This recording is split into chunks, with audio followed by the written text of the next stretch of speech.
Mark సువార్త 10వ అధ్యాయము 46వ వచనం నుండి 52వ వచనం వరకు. Mark chapter 10 versus 46 through 52.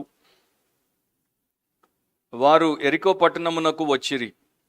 ఆయన తన శిష్యులతోనూ బహుజన సమూహముతోనూ ఎరికో నుండి బయలుదేరి వచ్చుచుండగా తీమయి కుమారుడగు బర్తిమయి అను గ్రుడ్డి భిక్షకుడు త్రోవ ప్రక్కను కూర్చుండెను. ఈయన నజరేయుడిని యేసు అని వాడు విని, దావీదు కుమారుడా యేసు, నన్ను కరుణింపుమని కేకలు వేయ మొదలుపెట్టాను. ఊరకుండుమని అనేకులు వానిని గద్దించిరి గాని వాడు, దావీదు కుమారుడా నన్ను కరుణింపుమని మరి ఎక్కువగా కేకలు వేశాను. అప్పుడు యేసు నిలిచి వానిని పిలువుడని చెప్పగా వారు ఆ గ్రుడ్డి వానిని పిలిచి, ధైర్యము తెచ్చుకొనుము, ఆయన నిన్ను పిలుచుచున్నాడు, లెమ్మని వానితో చెప్పిరి. అంతటా వాడు బట్టను పారవేసి దిగ్గున లేచి యేసు నొద్దకు వచ్చెను. యేసు, నేను నీకేమి చేయగోరుచున్నావని వాని నడుగగా, ఆ గ్రుడ్డివాడు, బోధకుడా నాకు దృష్టి కలుగజేయుమని ఆయనతో అనెను. అందుకు యేసు, నీవు వెళ్ళుము, నీ విశ్వాసము నిన్ను స్వస్థపరిచెనని చెప్పాను. వెంటనే వాడు త్రోవను ఆయన వెంట చూపు పొంది వెళ్ళెను.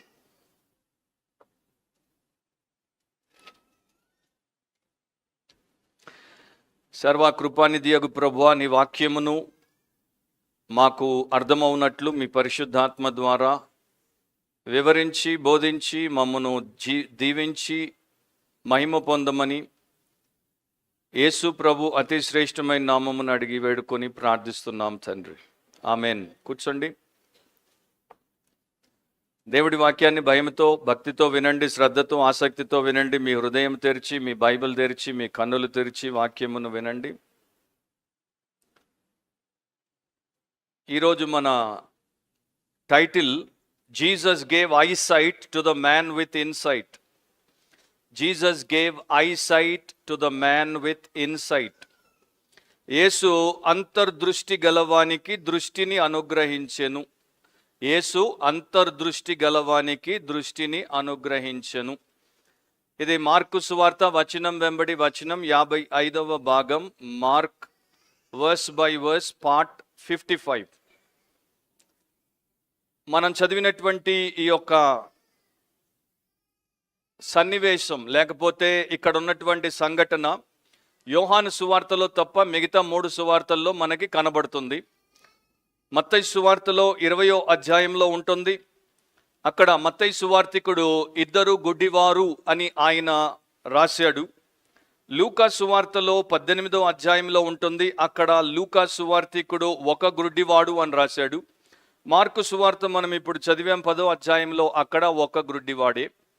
అయితే ఈ ముగ్గురులో కేవలము మార్కు మాత్రమే ఆ గుడ్డివాని యొక్క పేరు ఏమిటో మనకి చెప్పాడు. అండ్ మార్కు సువార్తలో ఉన్నటువంటి విశేషము లేకపోతే దానికి ఉన్నటువంటి విశిష్టత ఈ పాటికి మనకు అర్థమై ఉండాలి. అదేంటంటే డిసైపుల్షిప్, శిష్యరికము, యేసు కొరకు శిష్యులుగా బ్రతకడము. సో ఈ బర్తిమయి అనేటువంటి ఒక భిక్షకుని యొక్క అంధత్వాన్ని లేకపోతే గుడ్డితనాన్ని యేసు ప్రభు స్వస్థపరచుట ద్వారా ఏమి నేర్పిస్తున్నాడు అంటే, ఒక మాదిరికరమైనటువంటి శిష్యుడు ఎట్లా ఉంటాడు అనేది మనకు నేర్పించడానికి ఈ యొక్క స్వస్థతను ఆయన వాడుకుంటున్నాడు. అండ్ మార్కు సువార్తల్లో ఇది ఆయన చేసినటువంటి చివరి అద్భుతము, చివరి స్వస్థత. సో మార్కు సువార్తలో 2 కళ్ళు ఉన్నటువంటి వారు యేసును చూడలేకపోయారు. యేసు ఎవరో గుర్తించలేకపోయారు. యేసును వారు గ్రహించలేకపోయారు. వారికి ఆత్మ సంబంధమైనటువంటి గుడ్డితనం ఉంది. కానీ బర్తిమయి ఒక భౌతికపరమైనటువంటి గుడ్డివాడు, ఫిజికల్ బ్లైండ్నెస్తో బాధపడుతున్నప్పటికీ అతనికి స్పిరిచువల్ ఇన్సైట్ ఉంది, అంటే ఆత్మీయంగా అంతర్దృష్టి ఉంది.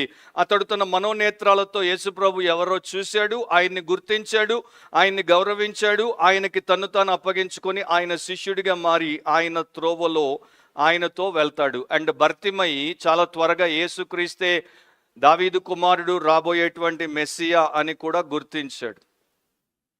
చాలాసార్లు చాలామంది బోధకులు దీన్ని ఒక యేసుప్రభు చేసినటువంటి స్వస్థతగా, ఒక హీలింగ్ మిరకల్గా చెప్పేసి దాంట్లో ఉన్నది లేనిది కలిపి చెప్పేస్తారు.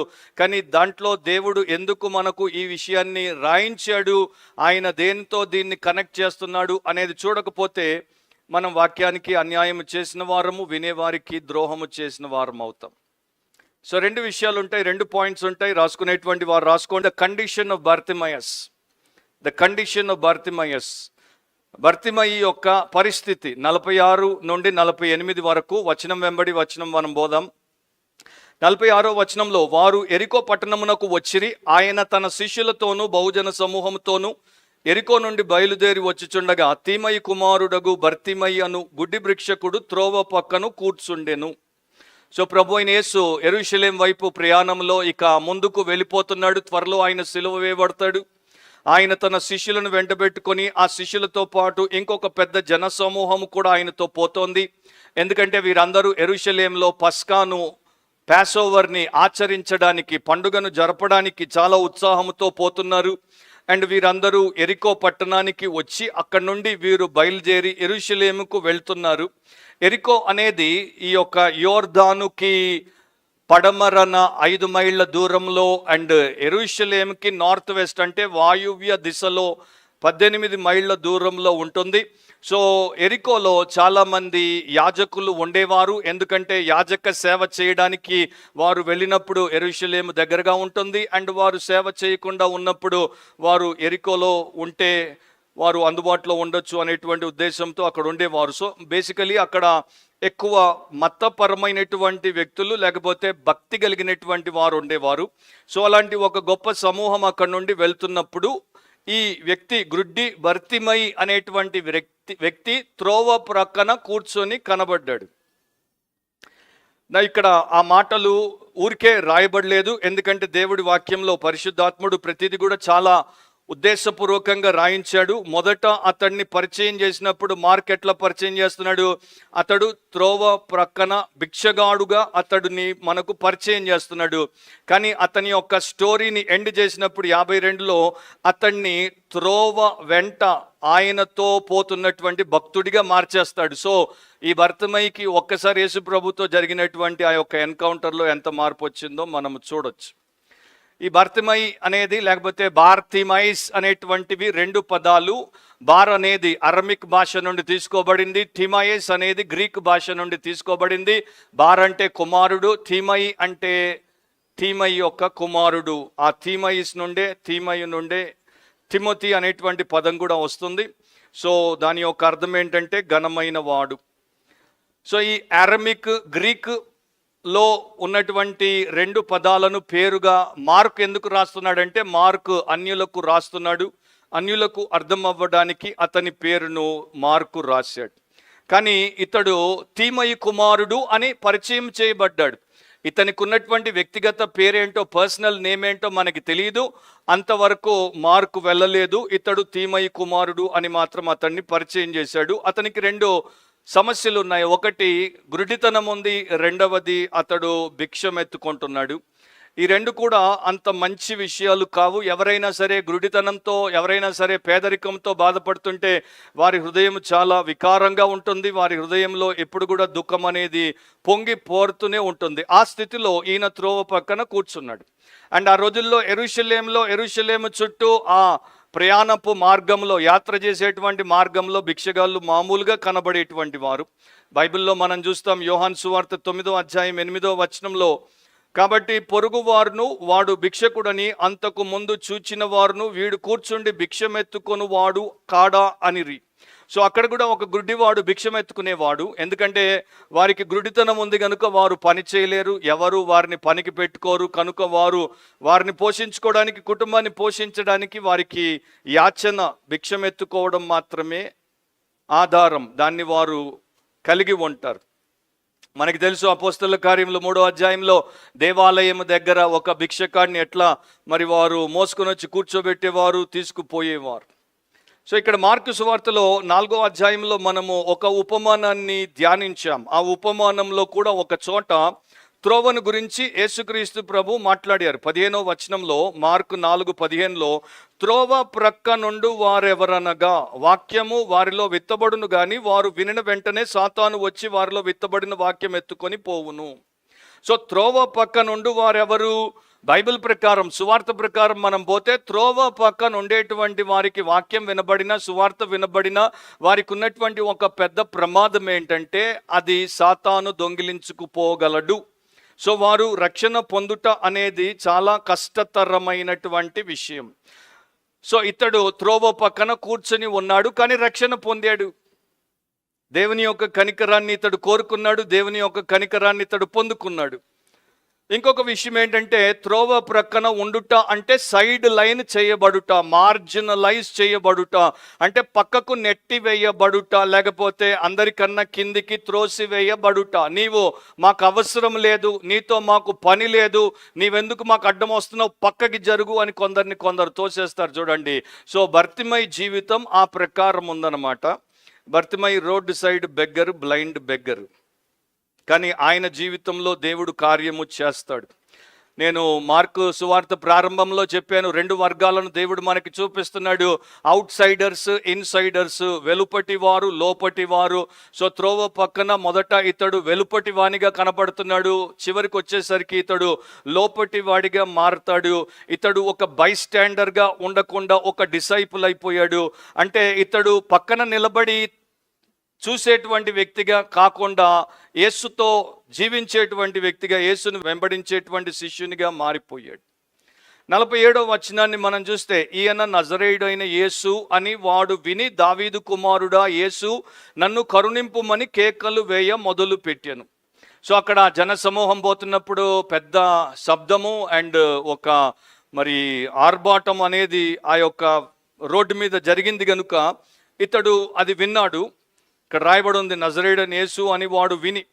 కానీ సేమ్ థింగ్ లూకా సువార్త 18వ అధ్యాయం 36-37లో మనం చదివితే ఇంకా కొంత మనకి అవగాహన, లేకపోతే ఏం జరిగింది అనేటువంటి వాస్తవం మనకి కనబడుతుంది. అక్కడ ఇట్లా రాయబడి ఉంది, జన సమూహము దాటిపోవచ్చున్నట్టు వాడు చప్పుడు విని.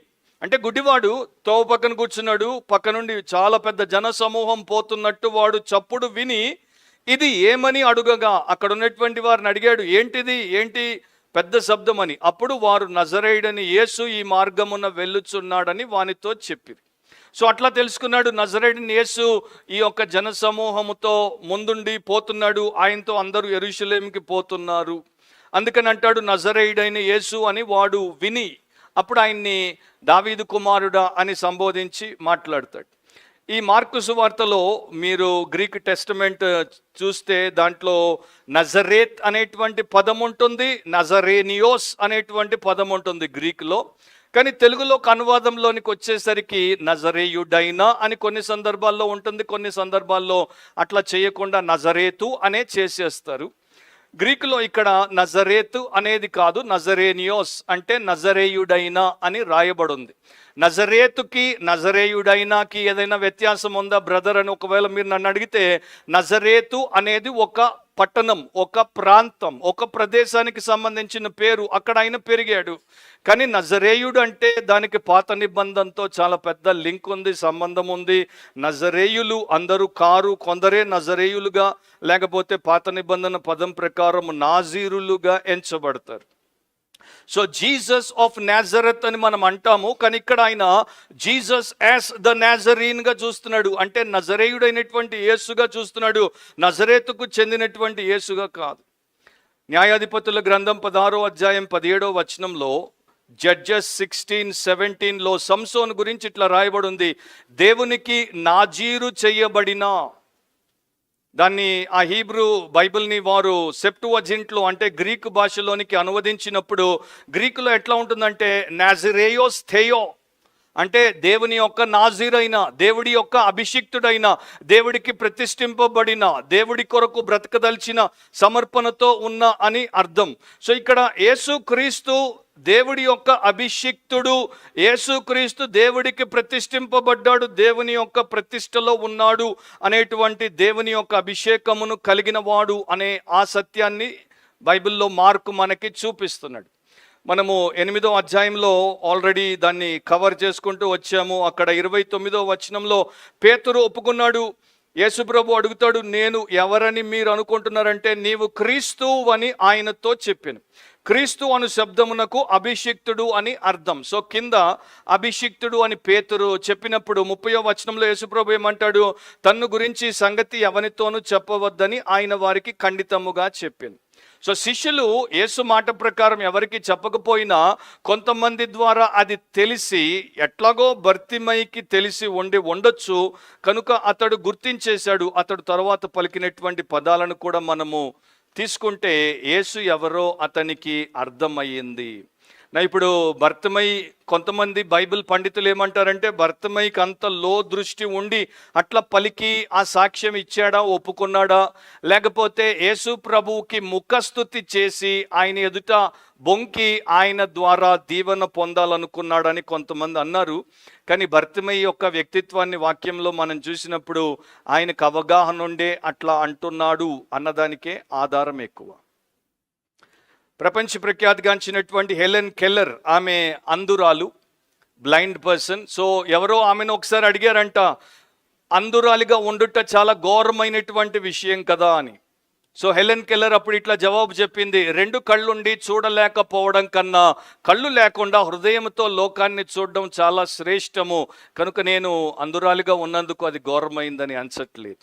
2 కళ్ళుండి చూడలేకపోవడం కన్నా కళ్ళు లేకుండా హృదయంతో లోకాన్ని చూడడం చాలా ముఖ్యం.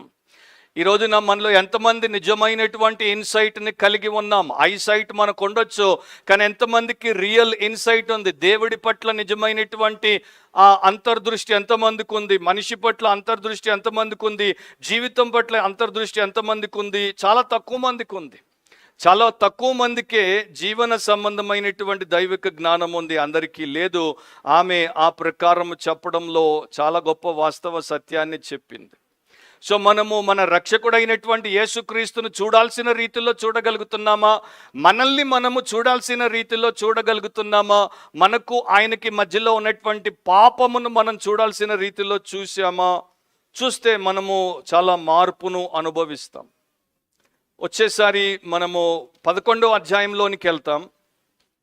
11వ అధ్యాయంలో యెరూషలేములోనికి ఆయన ప్రవేశము అనేది మనకు కనబడుతుంది. 10వ వచనంలో అక్కడ ఇట్లా వారు అంటున్నారు, వచ్చుచున్న మన తండ్రి అయిన దావీదు రాజ్యము స్తుతింపబడును గాక, సర్వోన్నతమైన స్థలములలో జయము అని కేకలు వేయుచుండిరి.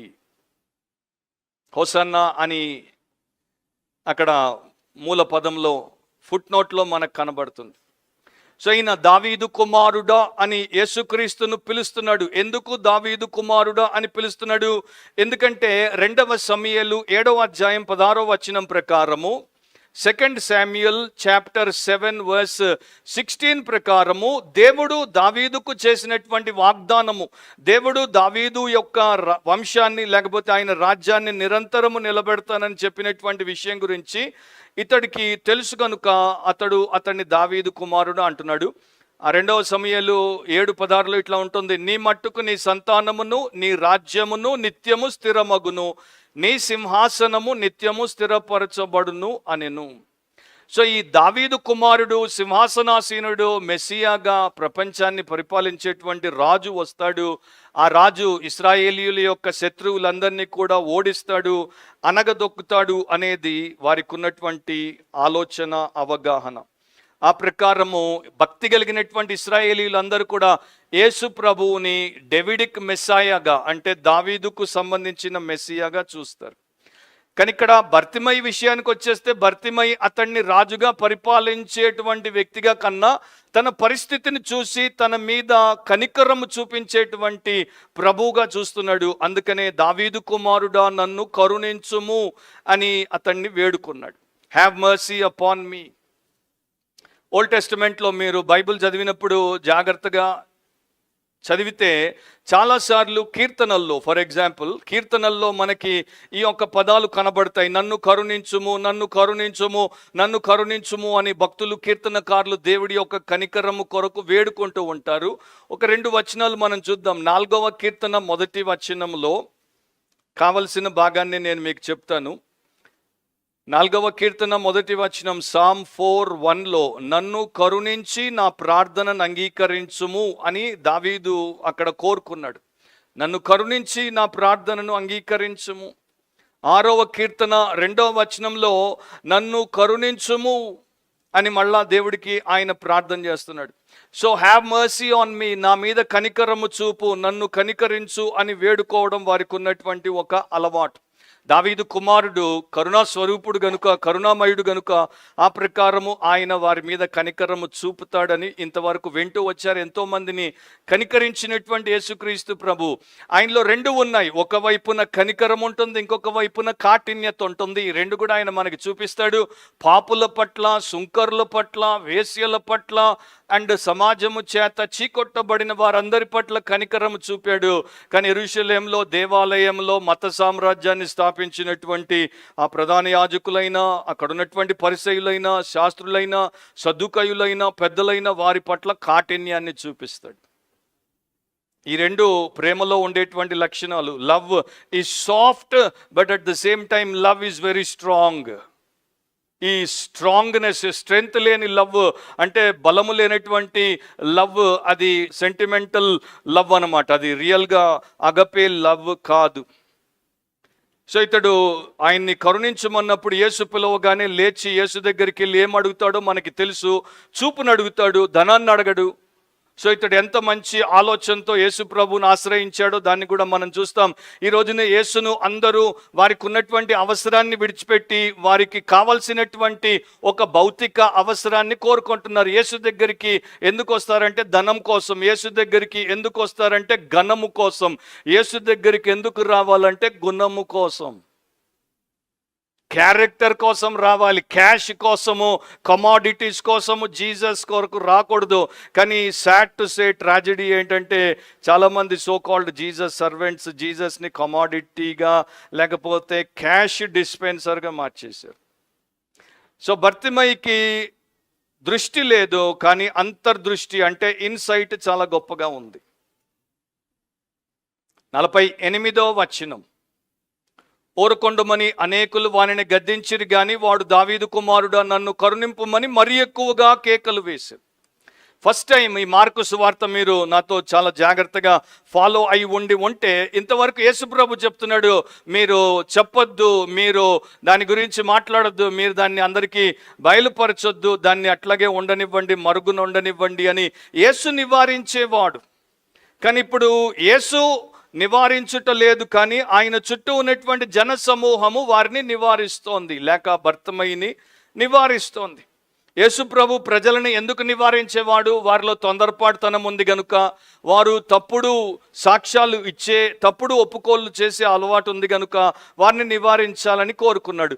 కానీ జన సమూహాలు ఎందుకు బర్తిమయిని నిరోధిస్తున్నారు? ఎందుకంటే అతడు యేసును కోరుకుంటున్నాడు, యేసు దగ్గరికి రావాలనుకుంటున్నాడు. కానీ అతన్ని యేసు దగ్గరికి రానివ్వకుండా వీరు నివారించారు. తప్పకుండా దాంట్లో ముందు శిష్యులే ఉండి ఉంటారు.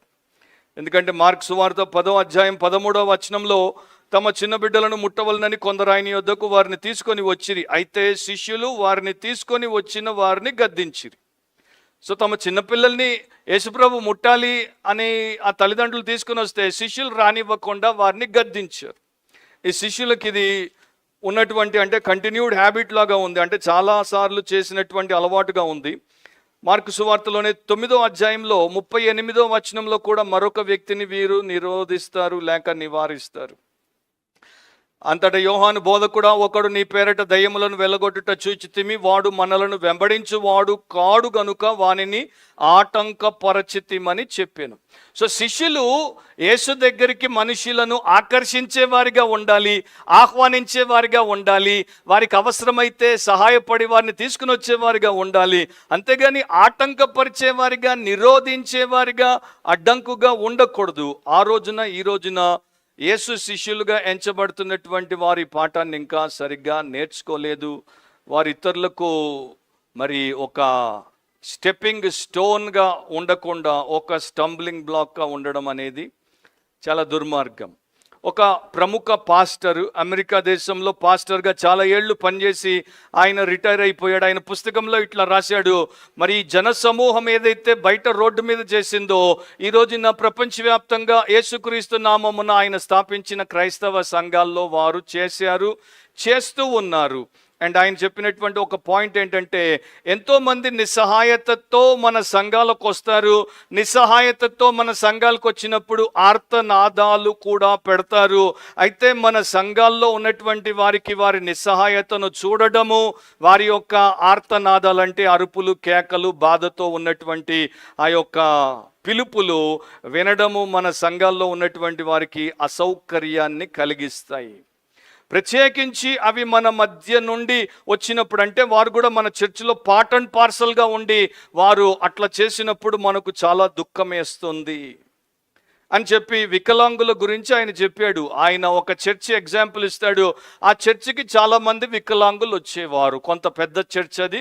సో వికలాంగులను వారు ఎట్లా తీసుకుని వచ్చేవారు? వీల్ చైర్లో తీసుకుని వచ్చేవారు. సో వీల్ చైర్లో వికలాంగులు వచ్చినప్పుడు ఆ పాస్టర్ పెద్దలు ఏం చేశారంటే, వారిని ముందుకు తెచ్చి, ముందు పెద్ద ప్లాట్ఫామ్ దగ్గర చాలా పెద్ద స్థలం ఉంటుంది కనుక వారందరినీ ముందు పెట్టండి అంటే వారందరినీ ముందు పెట్టారు. అట్లా వీరు ముందు, మిగతా వారు వెనక ఆరాధన చేసేవారు. కానీ ఒక ధనికుడు, ఒక పేరున్నటువంటి వ్యక్తికి అది నచ్చలేదు. సో ఆయన దానికి ఆబ్జెక్ట్ చేశాడు. చర్చ్ పాస్టర్కి, బాడీ అంటే ఎల్డర్స్ బాడీకి చెప్పాడు, మీరు అట్లా వారిని తెచ్చి ముందు పెడితే నేను ప్రతివారం వచ్చి వారిని చూసినప్పుడు నాకు ఆరాధన చేయడానికి మనసు రావట్లేదు. ఎందుకంటే వారు నాకు ఆరాధనకు ఆటంకంగా ఉన్నారు. వారిని మీరు ఎక్కడైనా ఒక మూలకి కనబడకుండా పెట్టేయండి. వారిని అక్కడ పెట్టేస్తే వారు ఆరాధన చేసుకుంటారు, మేము కూడా ఆరాధన చేసుకుంటాం. మరి పెద్ద మనిషికి ఎందుకు వారిని చూడడము ఇబ్బందిగా ఉందో నాకు తెలియదు. కానీ ఆయన ఇచ్చినటువంటి 2 కారణాలు ఏంటి అంటే, ఒకటి, ఈ మనిషి అభ్యంతరం చెప్పడానికి వారికి ఉన్నటువంటి శ్రమను ఇతడు చూడదలుచుకోలేదు. ఇతనికి శ్రమ లేదు కనుక ఆ శ్రమ లేనట్టు బ్రతకాలని అనుకొని ఉండొచ్చు. రెండవది, ఇతడు రోగాలను, విపత్తులను, లేకపోతే వైకల్యాన్ని, డిజబిలిటీస్ని మరి క్రీస్తునందు భక్తి కలిగినటువంటి వారికి ఉండేటువంటి అంశముగా ఎంచేవాడు కాకుండా ఉండొచ్చు. అందుకని వారిని కనుమరుగయ్యేటట్టు వేరే చోట పెట్టమని చెప్పాడు. ఎంత దౌర్భాగ్యము! ఇట్లాంటి వారు క్రైస్తవ సంఘాల్లో క్రీస్తు పనులకు అడ్డము చెప్తారు. యేసు ప్రభు అట్లా కాదు. ఆయన ఆ కేక విన్నప్పుడు విన్నాడు, తర్వాత నిలిచాడు, తర్వాత వాడిని పిలిచాడు, వాడికి కావలసినటువంటి సహాయము చేశాడు. అండ్ ఈ బర్తిమయిలో ఉన్నటువంటి గొప్ప విషయం ఏంటంటే, అంతమంది అతన్ని గదమాయించి నోరు మూసుకో, ఊరుకో, ఆయన్ని పోనివ్వు, డిస్టర్బ్ చేయొద్దు, ఆయన యెరూషలేంకి పోతున్నాడు అన్నప్పుడు పట్టుదల విడవలేదు. అతడు ఇంకా పెద్దగా కేకలు వేశాడు. అతని యొక్క విశ్వాసమును దేవుడు దీవించి గొప్ప ఫలమును, లేకపోతే ప్రతిఫలమును ఆయనకి ఇచ్చాడు. సో పరలోక రాజ్యం అనేది ఎట్లాంటి వారు పొందుకుంటారు, ఎట్లాంటి వారు పొందుకోలేరు? మామూలుగా ఉండేటువంటి వారు పరలోకాన్ని పొందుకోలేకపోవచ్చు. కానీ పట్టుదల కలిగినటువంటి వారు, ఏ రకంగానైనా సరే నేను దేవుణ్ణి కలిగి ఉంటాను, నేను దేవుడి రాజ్యంలో చేరతాను, నేను ఆయన బిడ్డగా, భక్తుడిగా మారతాను అనుకునేవారు, వారు అన్ని ఆటంకాలను అధిగమిస్తారు. సో ఇతని యొక్క నిస్సహాయతే ఇతడు ఇంకా గట్టిగా అరిచేటట్టు, యేసును పిలిచేటట్టు చేసింది. అతనికి ఎంత ఆరాటమో చూడండి, ఎంత డెస్పరేషనో చూడండి. This is my opportunity, this is my chance. ఒకసారి జీసస్ పాస్ ఆఫ్ అయిపోతే యెరూషలేంలో, మరి ఇతనికి తెలుసో లేదో కానీ ఆయన్ని సిలువేసేస్తారు, ఆయన చనిపోతాడు, లేపబడతాడు, పరలోకానికి వెళ్ళిపోతాడు. మరొకసారి యేసుని నేను ఎదుర్కొనేటువంటి అవకాశం ఉండదు. సో యేసు నన్ను ఇప్పుడే ముట్టాలి, యేసు నన్ను ఇప్పుడే స్వస్థపరచాలి, యేసు ఇప్పుడే నా జీవితాన్ని మార్చేయాలి. నాకు అది ధ్యానించినప్పుడు నాకు అనిపించింది, అతడు చూపును కోరాడు. భౌతికంగానే ఆలోచిద్దాం, అంటే ఫిజికల్గానే ఆలోచిద్దాం. బర్తిమైకి అప్పుడు ఎంత ఏజో మనకు తెలియదు, అతనికి 30, 40, 50 మనకు తెలియదు. అతనికి భౌతికంగా దేవుడు చూపిస్తే మేబీ ఇంకొక 20 ఏళ్ళు, ఇంకొక 30 ఏళ్ళు బ్రతికి ఉండొచ్చు. అంతకోసం అతడు అంత తాపత్రయపడితే, దేవుడు నిన్ను ఆ నిత్య నరకము నుండి, అంతము లేని కాలము నీవు యాతన అనుభవించాల్సినటువంటి నిత్య నరకము నుండి నిత్య జీవానికి, పరలోక రాజ్యానికి, ఆయనతో కాపురం చేసేటువంటి భాగ్యానికి తీసుకుపోవడానికి సువార్త ప్రకటించినప్పుడు ఆరాటం ఎందుకు లేదు? హెవెన్ ఇస్తానంటే ఆరాటం ఎందుకు లేదు? పరలోకాన్ని ఇస్తాను, నీ యొక్క పాపిష్టి లోకాన్ని విడిచి నా వైపు తిరిగితే అంటే ఎందుకు ఆరాటం లేదు? ఈ మధ్య నేను ఒక అమ్మాయి యొక్క మరి చిన్న క్లిప్ చూశాను. అది ఎట్లా వచ్చిందో నాకు తెలియదు కానీ చూశాను. అమెరికాకి వెళ్ళింది, 5 ఏళ్ళు ఉండింది, అమెరికాలో ఎంఎస్ చేసింది, తర్వాత ఉద్యోగం చేస్తోంది. సడన్గా ట్రంప్ తెచ్చినటువంటి యొక్క కొత్త వీసా రూల్ ప్రకారము ఆమెను వారు వీసా ఎక్స్టెండ్ చేయకుండా వెనక్కి పంపించేశారు. సో ఆమె ఏడుస్తూ చెప్తోంది, నా అమెరికన్ డ్రీమ్ పోయింది, నా అమెరికన్ డ్రీమ్ ఇక నాకు ఎప్పటికీ కూడా లభించదు. ఎందుకంటే ఇప్పుడున్న పరిస్థితుల్లో నాకు మళ్ళీ వీసా రావడం, నేను అమెరికాలో సెటిల్ అవ్వడం అనేది అసాధ్యం. నేను ఎంత నష్టపోయాను, నేను ఎంత బాధపడుతున్నాను. అమెరికా పోయి చూసి ఉండకపోయినా బాగుండేది. చూశాను, 5 ఏళ్ళు ఉన్నాను, అంతా అనుభవించాను. ఇప్పుడు మళ్ళా భారతదేశానికి నన్ను నెట్టేశారు అని బాధపడుతున్నప్పుడు నాకు అనిపించింది, అయ్యో అమెరికాకు పోయి సంవత్సరానికి చచ్చిన వాళ్ళు ఉన్నారు, అమెరికాకు పోయి వారానికి చచ్చిన వాళ్ళు ఉన్నారు, అమెరికాకు పోయి జైలుకు పోయిన వాళ్ళు ఉన్నారు. అయినా అమెరికా అంటే ఎందుకు అంత డెస్పరేషన్, ఆస్ట్రేలియా అంటే ఎందుకు అంత డెస్పరేషన్, కెనడా అంటే ఎందుకు అంత డెస్పరేషన్, హెవెన్ అంటే ఎందుకు అంత డెస్పరేషన్ లేదు? ఎంత పెద్ద మూర్ఖులు వీరు, మా చుట్టూ ఉన్నటువంటి జనాంగం అనుకున్నాను. మీరు ఆలోచించండి, మీలో కూడా చాలామందికి వీసా దానికోసం ఎన్ని లక్షలు ఖర్చు పెట్టి, ఎన్ని అడ్డదారులు తిరిగి, ఎన్ని దొంగ సర్టిఫికెట్లు పెట్టి అయినా పోవచ్చు. అవన్నీ విడిచిపెడితే హెవెన్ మీకు ఫ్రీగా ఫర్ ఎవర్ ఇస్తాను, ఇటర్నిటీ వీసా ఇస్తానని జీసస్ చెప్పినా కూడా రానోళ్ళ గురించి మనం ఏమనాలి? ఇంగ్లాండ్లో ఎప్పుడో అన్నారు, పెన్నీ వైజ్ పౌండ్ ఫూలిష్ అని. సో పర్సిస్టెన్స్ అనేది, మార్కు సువార్తలో పట్టుదల అనేది, తీవ్రతతో ఆయనను కలిగి ఉండుట, ఆయన దగ్గర మేలు పొందుట అనేది ఒక మరి సైన్ ఆఫ్ ఫెయిత్, అంటే విశ్వాసానికి సంబంధించిన సూచన లక్షణంగా మార్కు సువార్తికుడు చూపిస్తాడు. కనీసం 1, 2, 3, 4, 5, 6, 7 ఉన్నాయి. అంత టైం నాకు లేదు, ఇవాళ మనకి యూత్ ఫెలోషిప్ ఉంటుంది కనుక ఒక 3 మీకు జ్ఞాపకం చేస్తాను. మార్కు 2:5 మీరు వేగంగా తీసి చూడండి, లేకపోతే రాసుకోండి, వినండి. యేసు వారి విశ్వాసము చూచి, కుమారుడా నీ పాపములు క్షమింపబడి ఉన్నవని పక్షవాయువు గలవానితో చెప్పాను. వారి విశ్వాసం, ఆయన్ని మరి పక్షవాతం వచ్చినటువంటి వ్యక్తిని మోసుకొని వచ్చారు. మోసుకొని వస్తే ఆయన్ని చేరేటువంటి అవకాశం లేదు కనుక ఇంటి మీదకి వెళ్ళారు. ఇంటి మీదకి వెళ్ళి పైకప్పును తొలగించి అక్కడి నుండే పరుపును దించేశారు. ఎంత గ్రేట్ పర్సివియరెన్సో చూడండి, ఎంత పట్టుదలో చూడండి. మార్కు సువార్త 5వ అధ్యాయం 3వ వచనంలో, నా చిన్న కుమార్తె చావనై ఉన్నది, అది బాగుపడి బ్రతుకున్నట్లు నీవు వచ్చి దాని మీద నీ చేతులు ఉంచవలనని ఆయనను మిగుల బతిమాలు కొనగా, మిగుల బతిమాలు కొంటున్నాడు ఆ యొక్క తండ్రి. మార్కు 5:34 అందుకు ఆయన, కుమారి నీ విశ్వాసం నేను స్వస్థపరిచెను, సమాధానము గలదానవై పొమ్ము, నీ బాధ నివారణ అయి నీకు స్వస్థత కలుగుగాక అని ఆమెతో చెప్పింది. ఆ 12 ఏళ్ల నుండి రక్తస్రావ రోగంతో బాధపడుతున్న ఆమె ఎంత రిస్క్ తీసుకుంది, ఆమె వెనక నుండి యేసుని ఎట్లా ముట్టింది, ఎట్లా ఆమె పట్టుదలకు దేవుడు ఫలం ఇచ్చాడు అనేది మనం చూసాం. ముందుకెళ్దాం. 49వ వచనంలో, అప్పుడు యేసు నిలిచి వానిని పిలువుడని చెప్పగా వారు ఆ గ్రుడ్డి వానిని పిలిచి, ధైర్యము తెచ్చుకొనుము, ఆయన నిన్ను పిలుచుచున్నాడు లెమ్మని వానితో చెప్పిరి. సో యేసు నిలిచిపోయాడు, ఆ పిలుపుకి యేసు నిలిచిపోయాడు. అండ్ యేసు నిలిచిపోయి అతన్ని పిలవమని చెప్తాడు. అండ్ గ్రీకులో ఎట్లా ఉందంటే, అండ్ జీసస్ స్టుడ్ స్టిల్, అట్లాగే కదలిక లేకుండా ఉన్నట్టు ఆయన నిలిచిపోయాడు. సో ఆ దైవ కుమారుడు ఒక గ్రుడ్డివాడి పిలుపుకు అట్లా స్పందించాడు. ఒక పేరు లేనటువంటి, శక్తి లేనటువంటి, హోదా లేనటువంటి వ్యక్తి పిలుపుకు ఆయన అట్లా నిలిచిపోయాడు దారిలో. లోక రక్షకుడు ఒక అంధ భిక్షగాడు పిలిస్తే ఆగి నిలిచిపోయాడు. మరొకసారి ఆయన నిలబడతాడు. అపోస్తలుల కార్యములు 7:56 ఆకాశము తెరవబడుటయు మనుష్య కుమారుడు దేవుని పార్శ్వమందు నిలిచి ఉండుటయు చూచుచున్నానని చెప్పాను. స్టెఫను రాళ్లతో కొట్టబడి చంపబడుతున్నప్పుడు ఆయన చూసినటువంటి దృశ్యము, లేకపోతే సన్నివేశం, మనుష్య కుమారుడు దేవుని కుడి పార్శ్వమందు నిలిచి ఉండుట చూచాడు.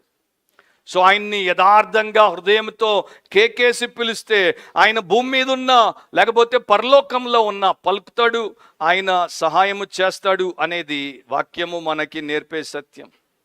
50వ వచనాన్ని గమనించండి. అంతటా వాడు బట్టను పారవేసి దిగ్గున లేచి యేసునొద్దకు వచ్చెను.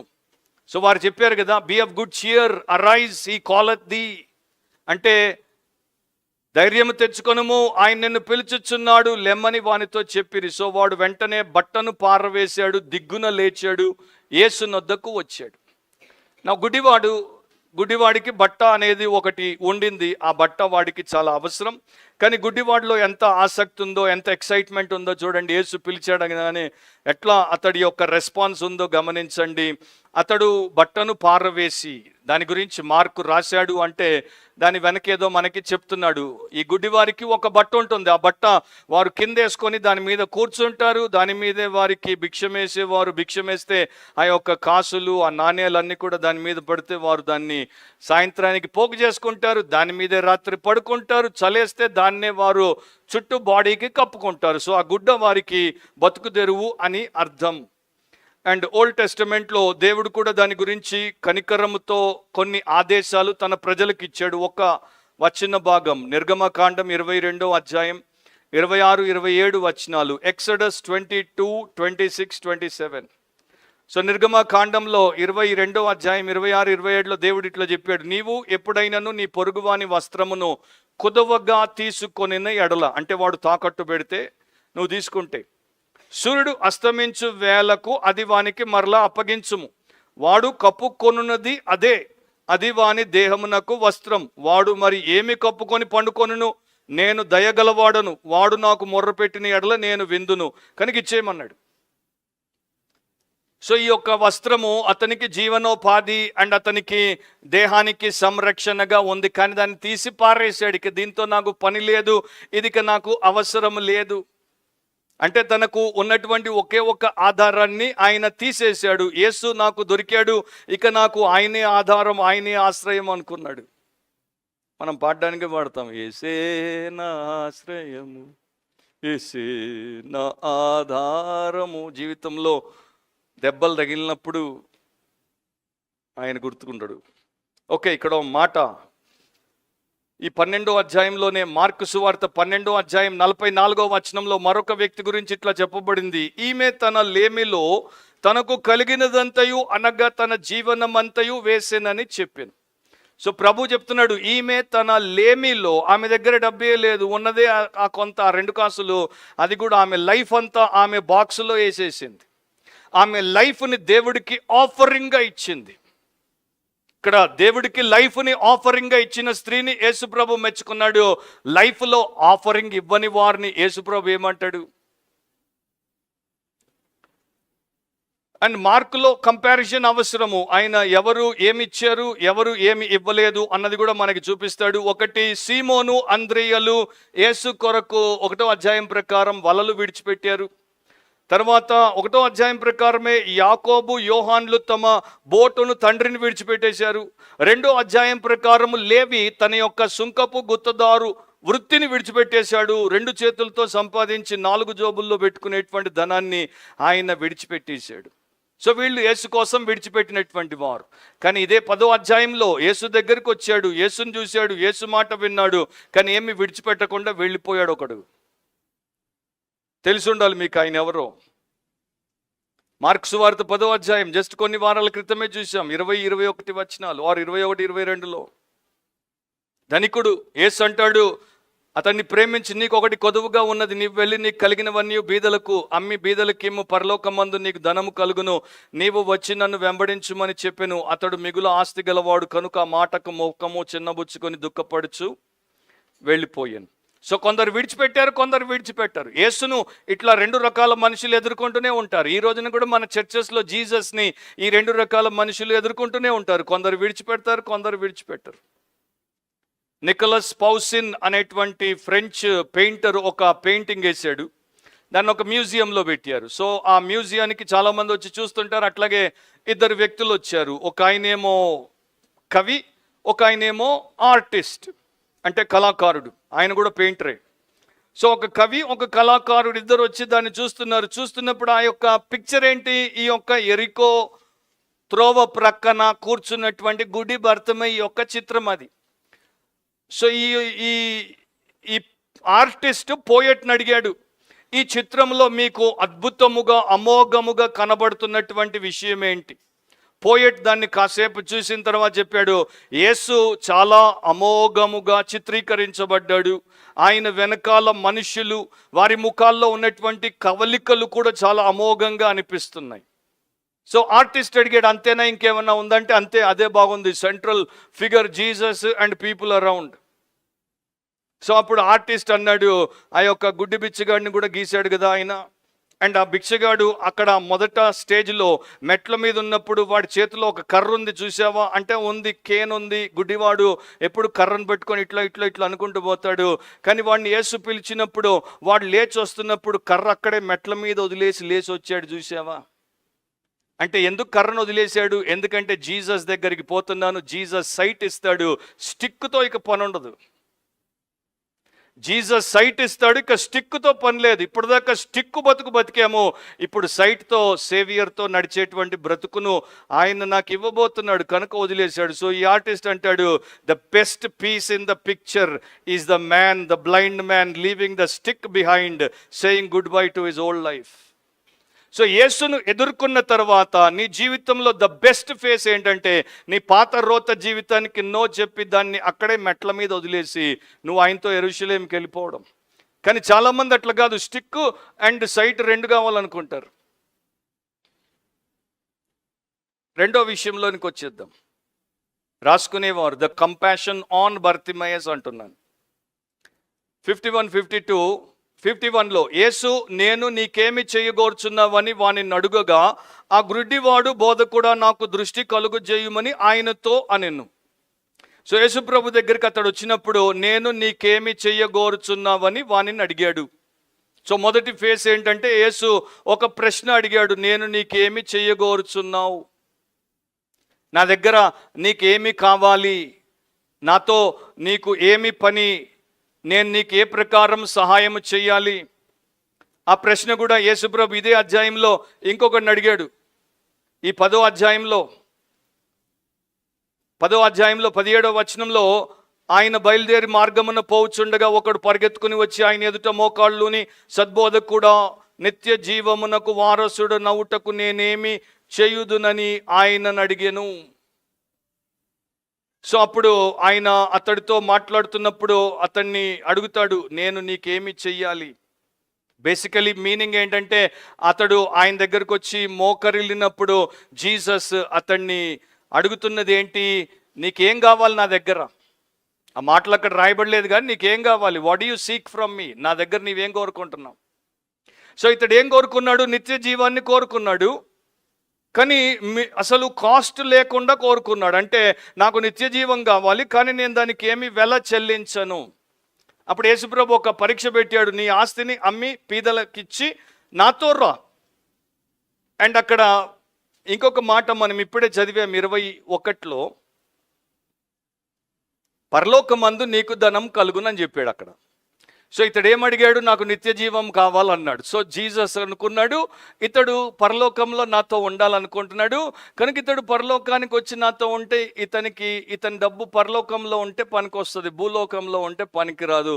కనుక డబ్బు ఎర్త్ నుండి హెవెన్కి ట్రాన్స్ఫర్ చేపిద్దామని అమ్మేసి బీదలకి ఇచ్చేయి, ట్రాన్స్ఫర్ అయ్యి హెవెన్కి వస్తుంది అన్నాడు. వాడికి అర్థం కాలేదు, మీకు కూడా అర్థమైనట్లేదు. సో ఏమి కాస్ట్ లేకుండా నాకు ఇటర్నల్ సెక్యూరిటీ కావాలి అని ఒకడు. ఇక 10:35 నుండి 37 వరకు మనము గమనించినట్లయితే ఇంకొకరిని లేక ఇద్దరిని, జెబెదయి కుమారులైన యాకోబును యోహాను ఆయన యొద్దకు వచ్చి, బోధకుడా, మేము అడుగునదెల్లా నీవు మాకు చేయగోరుచున్నాం, నేను మీకేమి చేయగోరుచున్నారని వారిని అడిగాడు. అప్పుడు వారు ఏమంటారు, నీ మహిమ యందు ఒకడు కుడి వైపున, నీ మహిమ యందు ఒకటి ఎడమ వైపున కూర్చున్నట్లు దయచేయి. సో ఒకడేమో నిత్య జీవం దయచేయమన్నాడు, ఏమి ఇవ్వనన్నాడు, కానీ కూడా ఇవ్వనంటాడు. ఇంకో ఇద్దరు అన్నదమ్ముళ్ళు వచ్చేసి లెఫ్ట్ సైడ్ ఒకడికి, రైట్ సైడ్ ఒకడికి, నీ గ్లోరీలో మాకు సీట్లు ఇవ్వమంటారు. కానీ గుడ్డి భర్తిమయ్యి ఏమడుగుతాడు? దృష్టిని దయచేయమంటాడు. ఏమీ అడగడు. ఇంతకాలం అడుక్కు తిన్నాను, నాకు ఇక మిగతా జీవితం అంతా నేను కాలు మీద కాలు పెట్టుకొని బతికేంత నాకు ఆస్తినివ్వమని అడగలేదు, నాకు చూపునివ్వమని అడిగాడు.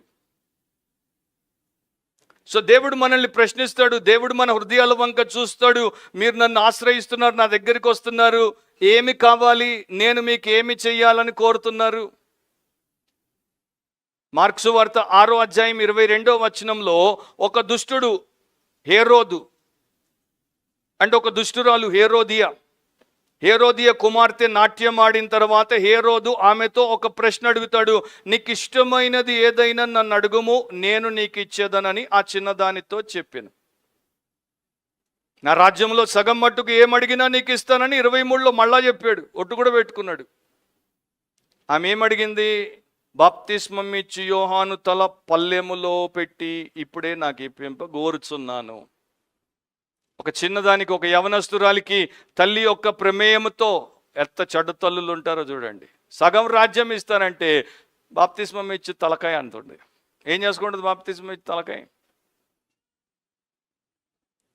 సో అడగాల్సింది అడగకూడనివి అడిగేవారు. ఈ రోజున యేసు దగ్గరికి వచ్చి అడిగేవారు ఎట్లా ఉన్నారంటే ఈ చిన్నదానిలాగా ఉన్నారు. ఇటర్నల్ కింగ్డమ్ని నేను ఇస్తాను, సగం కూడా కాదు ఫుల్ అని జీసస్ అంటే బాప్తిస్మం ఇచ్చి తలకాయ ఇవ్వు.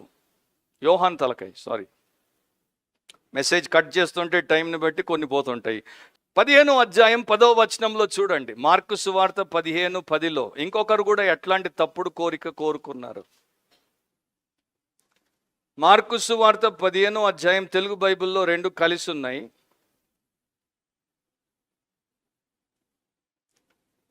ప్రధాన యాజకులు 9:10, ప్రధాన యాజకులు అసూయ చేత యేసును అప్పగించిరని పిలాతు తెలుసుకొని, నేను యూదుల రాజును మీకు విడుదల చేయగోరుచున్నారా అని అడిగాను. యూదుల రాజును విడుదల చేయగోరుచున్నారా అని అడిగితే ఏమంటారు? బరబ్బాను విడుదల చేయి, ఆయన్ని సిలువ వేయమంటారు. సో వీళ్ళు కూడా ఆయన వీరికి మంచి చేయబోతే వీరు చెడునే కోరుకున్నారు. 12వ వచనంలో, అందుకు పిలాతు, అలాగైతే యూదుల రాజని మీరు చెప్పు, వాని నేనేమి చేయుదునని మరలా వారిని అడిగాను. వానిని సిలువ వేయమని 13లో మరలా కేకలు వేశారు. సో ఆ చిన్నది తప్పుడు కోరికను కోరింది. ఈ జనాలు, ఈ పెద్దలు, ఈ యొక్క మత ఛాందస్సులు తప్పుడు కోరికను కోరారు. అన్నదమ్ముళ్ళు తప్పుడు కోరికను కోరారు. ఆ యొక్క ధనికుడు, యవన అధికారి తప్పుడు కోరికతో ఉన్నాడు. కానీ భర్తిమై మాత్రం శ్రేష్టమైన కోరిక కోరాడు. అతడు ఆయన్ని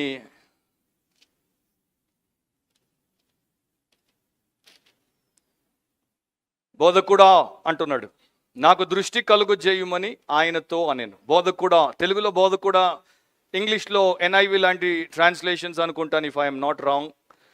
రబాయ్ అని ఉంటుంది, కానీ యాక్చువల్గా గ్రీక్లో రాబాయ్ అని లేదు, రబూని అని ఉంటుంది. రబూని, రాబాయ్కి రబూనికి తేడా ఉంది. రాబాయ్ అంటే ఒక మామూలు మనుష్యుడు బోధకుడైతే అతన్ని రాబాయ్ అని గౌరవంతో పిలుస్తారు. రబూని అనే దాంట్లో దేవుడిని మాత్రమే పిలిచేటువంటి పదం. దాంట్లో రబ్ అని ఉంది అరమిక్లో. రబ్ అంటే గాడ్.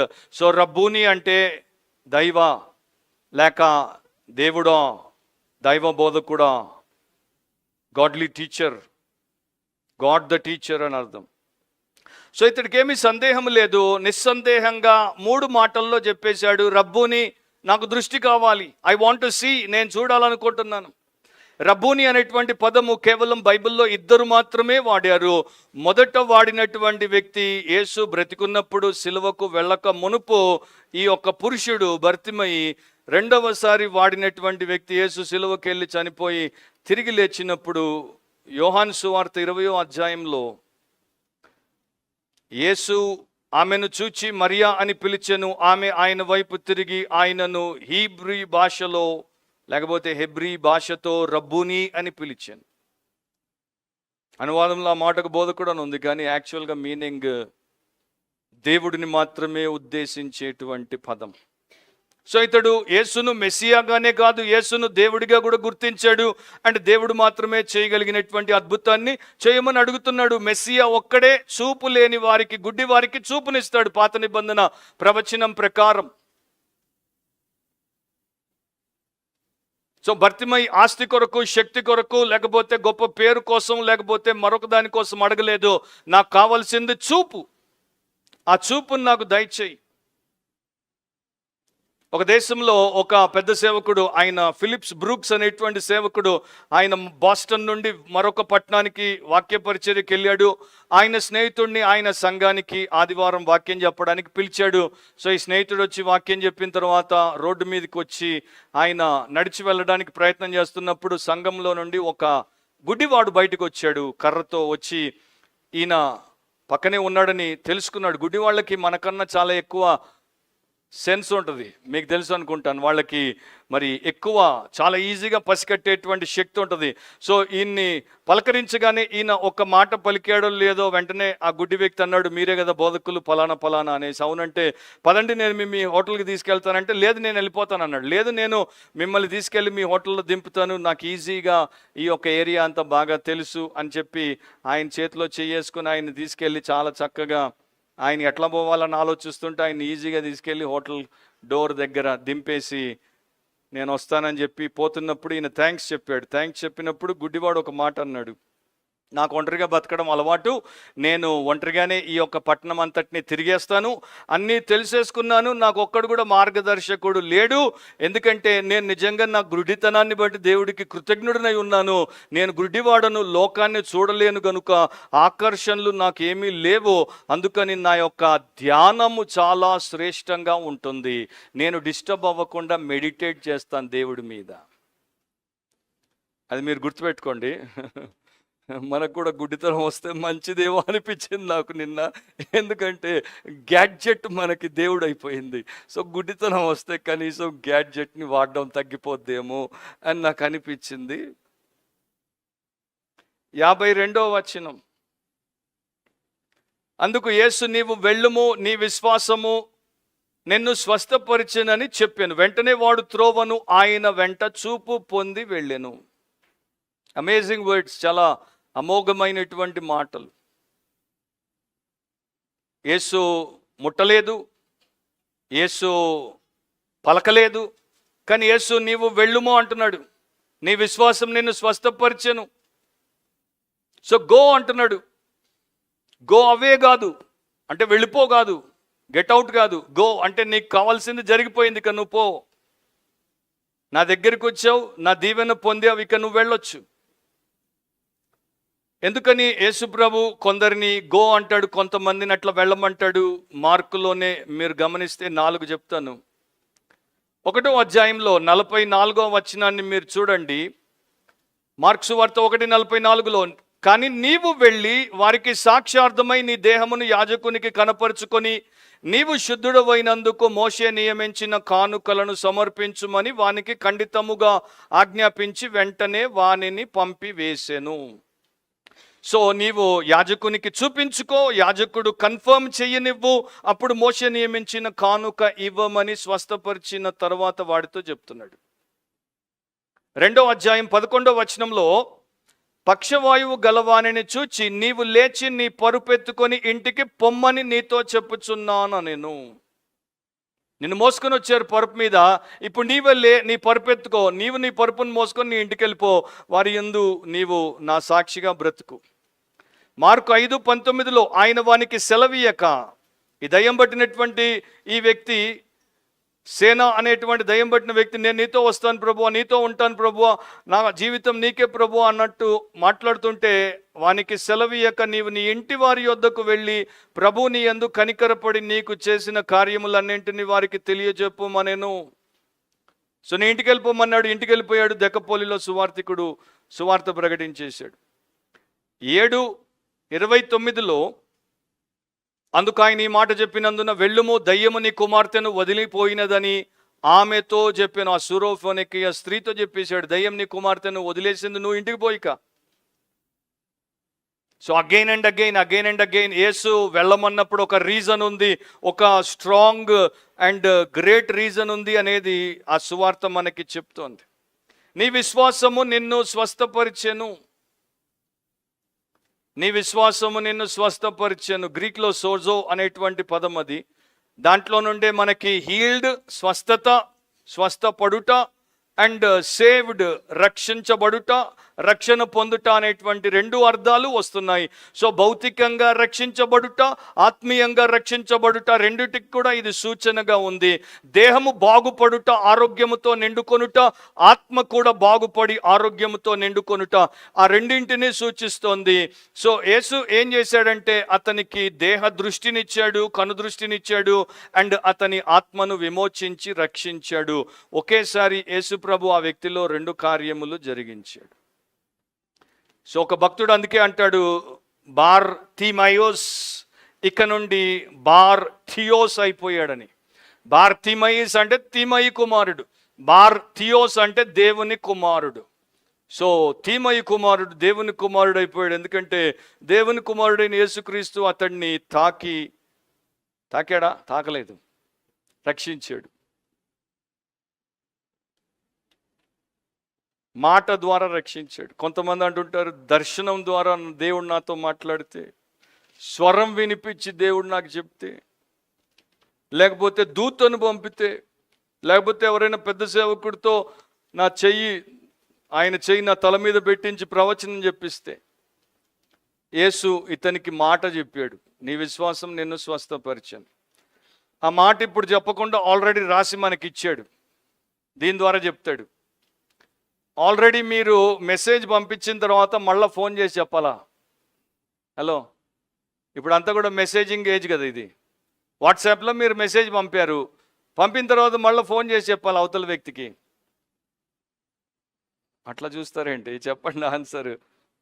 99% ఆఫ్ ద టైం చెప్పము. Message is enough. ఏదైనా క్లారిఫికేషన్ వారు అడిగితే, మాకు ఇది ఇంకా ఎలాబొరేట్గా చెప్పమంటే అప్పుడు మనం ఫోన్ వాడతాం. సో ఆల్రెడీ మెసేజ్ ఇచ్చేశాడు, మళ్ళా మైక్ ద్వారా చెప్పమంటే ఎట్లా? కాగా క్రీస్తుని గూర్చిన మాట వినుట ద్వారా విశ్వాసము కలుగును అని దేవుడి వాక్యంలో చెప్పబడింది. అట్లాగే భర్తిమయి వెళ్ళిపోతాడు, యేసుతో వెళ్ళిపోతాడు. ఇంకా కొన్ని గొప్ప లక్షణాలు భర్తిమయిలో మనకు కనబడతాయి, కానీ ముగిద్దాం. 4 గుడితనానికి సంబంధించినటువంటి సంఘటనలను ఇక్కడ మార్కు ద్వారా దేవుడు మనకు బయలుపరుస్తున్నాడు, బోధిస్తున్నాడు. మొదటిది 10వ అధ్యాయం ప్రారంభంలోనే మనం చూస్తాం. పరిసయ్యులు ఆయన యొద్దకు వచ్చి, ఈ పరిసయ్యులు, శాస్త్రులు, పెద్దలు, ఈ మతాధికారులు వీరందరూ ఆత్మ సంబంధమైనటువంటి గుడ్డితనంతో బ్రతుకుచు ఆయనను గుర్తించక, ఆయన్ని దేవుడిగా గౌరవించక ఆయన్ని సిలువేసి చంపడానికి కుట్ర పన్నారు. తర్వాత ఈ యొక్క యవనస్తుడైనటువంటి ధనికుడైన అధికారి 2 కళ్ళతో వచ్చాడు, ఆయన్ని నిండారా చూశాడు, ఆయన మాట విన్నాడు, కానీ గుడ్డోడిగానే వెళ్ళిపోయాడు. తర్వాత శిష్యులు 3 ఏళ్ళు ఆయనతో ఉన్నారు, కానీ ఆయన్ని వారు నిజంగా గ్రహించలేక ఎన్నిసార్లు ఈ మార్కు సువార్తలోనే 4వ అధ్యాయంలో ఆయన వారిని గద్దిస్తాడు, మందలిస్తాడు. మీరు ఇట్లాంటి పరిస్థితుల్లో ఉన్నారేంటి అంటాడు. మార్కు 4లో మీరు చూసుకోండి.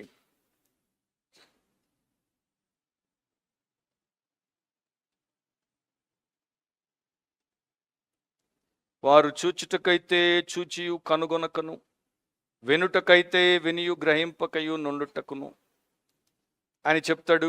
అండ్ ఈ శిష్యుల పరిస్థితి కూడా అంతే దారుణంగా ఉంది. చూస్తున్నారు కానీ చూడలేకపోతున్నారు. భర్తిమై ఒక్కడే రియల్ బ్లైండ్, ఆ బ్లైండ్నెస్ నుండి బయటకు వచ్చాడు. జీసస్ యొక్క గ్రేస్ ద్వారా రియల్ బ్లైండ్నెస్ నుండి బయటకు వచ్చాడు.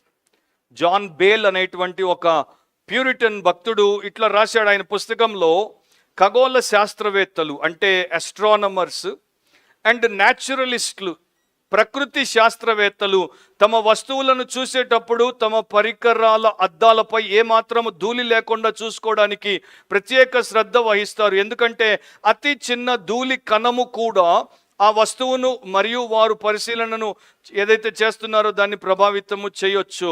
అదేవిధంగా క్రైస్తవులు కూడా తమ విశ్వాసాన్ని సందేహాలు మరియు అవిశ్వాసం అనే ధూళి నుండి పూర్తిగా శుభ్రపరచుకోవడానికి జాగ్రత్త వహించాలి. లేకపోతే వారు దేవుని సత్యాలను అసంపూర్ణంగా చూసి ఒక తప్పుడు అవగాహనకు వచ్చే ప్రమాదము ఎక్కువగా ఉంది. End of quote. So we have to clean, మన ఫెయిత్ యొక్క స్పెక్టకల్స్ని క్లీన్ చేయాలి. దాని మీద ఉన్నటువంటి అన్బిలీఫ్, డౌట్ అనేటువంటి ధూళిని దులుపుకోవాలి. అప్పుడు క్లియర్గా చూస్తాం. ఒక ఆయనకి ఉన్నటువంటి చూపు పోయిన తర్వాత ఆయన్ని హాస్పిటల్లో పెట్టారు. పరీక్షలు చేస్తున్నారు. సో ఆ సమయంలో వచ్చిపోయేవారు ఉన్నారు. సో స్నేహితుడు వచ్చి అడిగాడు, ఎట్లా ఉంది ఇప్పుడు నీ జీవితం అంటే, ఇప్పుడు నా జీవితంలో నెమ్మదిగా ఉన్నాను, నేను ఏమీ ఆరాటం లేదు. ఎందుకంటే ఒకప్పుడు నేను క్రైస్తవుణ్ణి కాను, నేను యేసుకు వ్యతిరేకిని, యేసు బోధ వినేవాడిని కాదు, ఎవరైనా ఆయనకు సంబంధించిన కరపత్రాలు ఇస్తే చదివేవాడిని కాను.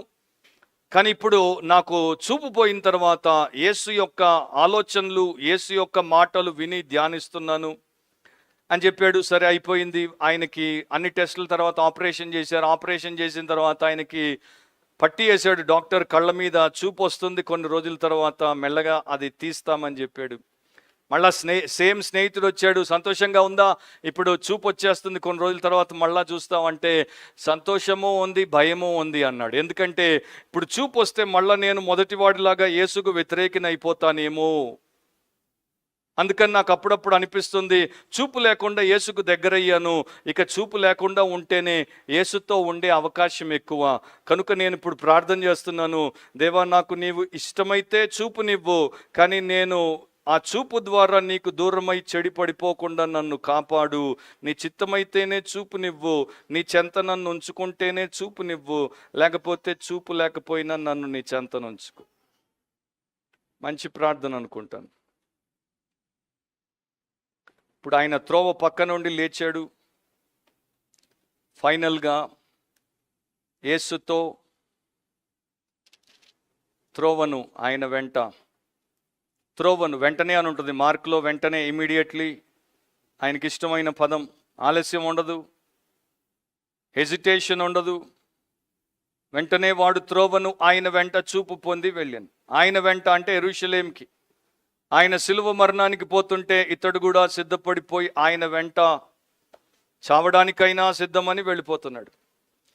సో తెలుగులో మనకి మీనింగ్స్ పై రీడింగ్కి అంత కనపడదు, కానీ గ్రీక్లో మనం చదివినప్పుడు మరి ఆయన్ని వెంబడించుట దారిలో లేక త్రోవలో, ఆ త్రోవ, ఆ వే గురించి తర్వాత మనం అపోస్తలుల కార్యముల్లో లూకా ద్వారా చదువుతాము. ఎట్లా వారందరూ ఆ దారిని వెంబడించారు, యేసుతో వారు ఉన్నారు అనేది మనకు అక్కడ దేవుడు చూపిస్తాడు. సో త్రోవ ప్రక్కన ఉన్నటువంటి భిక్షగాడిని ఆయనతో త్రోవన ప్రయాణము చేసేటువంటి భక్తిగల శిష్యునిగా యేసు మార్చేశాడు. అతని విశ్వాసమును బట్టి యేసు అతన్ని రక్షించాడు.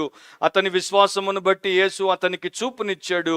అతన్ని యేసు తన వెంట తీసుకొని పోయాడు.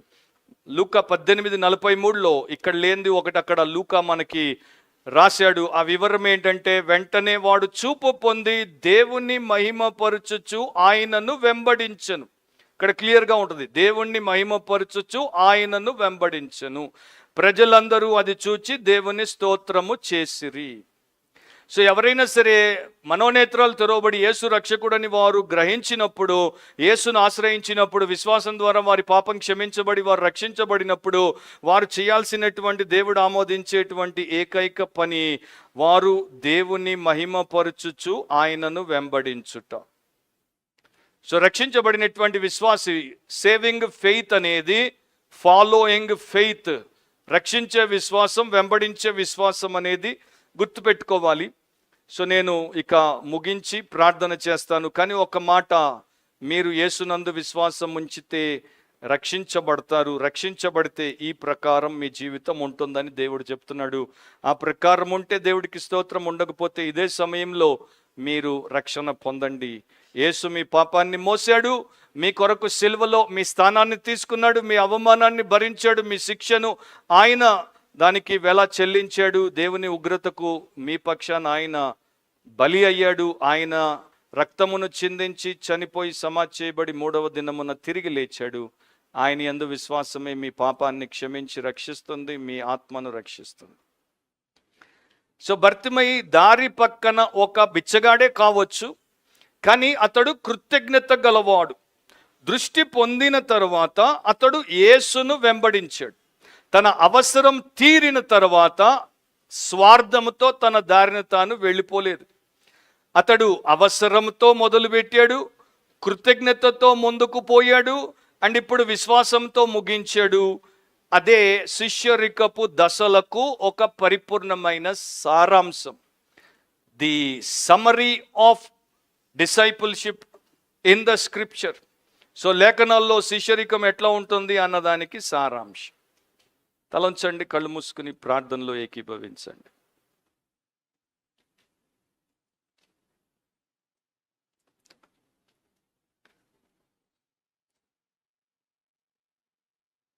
పరిశుద్ధుడు, ప్రేమ స్వరూపుడు అయిన మా దేవ, మా తండ్రి, మరొకసారి ఉదయకాల సమయంలో మేము నీ వాక్యమును గ్రహించుటకు, వినుటకు, నేర్చుకొనుటకు, దానిని బట్టి మేము నిన్ను ఆధారము చేసుకొని జీవించుటకు మాకు ఒక అవకాశమునిచ్చినందుకు మీ కృతజ్ఞతలు. మాలో ప్రతి ఒక్కరూ, నరజాతి అంతా, మనుష్య జాతి అంతా కూడా ఆత్మీయముగా గుడ్డివారు, ఆత్మీయముగా భిక్షగాళ్ళు. మాలో ఉన్నటువంటి గుడ్డితనానికి నీవే స్వస్థతనిస్తావు. మా భిక్షమెత్తుకునేటువంటి జీవితానికి నీవే సహాయము చేస్తావు. ఆ రెండింటి నుండి మమ్మల్ని మేము మరేది వేరు చెయ్యదు.